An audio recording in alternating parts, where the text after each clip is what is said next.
Sana namang magandang araw sa inyong mga kasaka. Nandito tayo ngayon.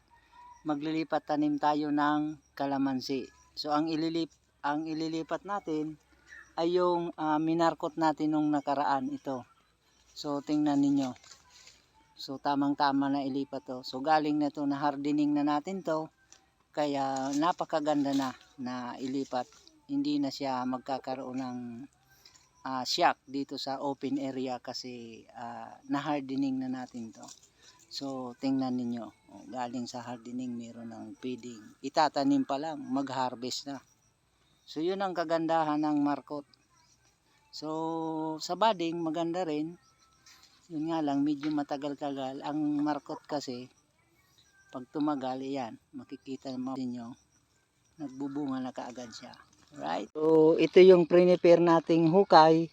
So nagbasal tayo ng fertilizer, combination ng synthetic at organic, so, para mas mabilis siyang makatubo,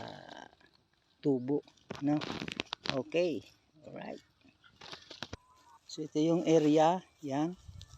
Diyan tayo gumawa ng bale, napapaligiran siya ng net kasi dito ko rin nakakulong yung mga free-range natin. Yan, oh. So balang araw magiging silungan nila ito. Alright.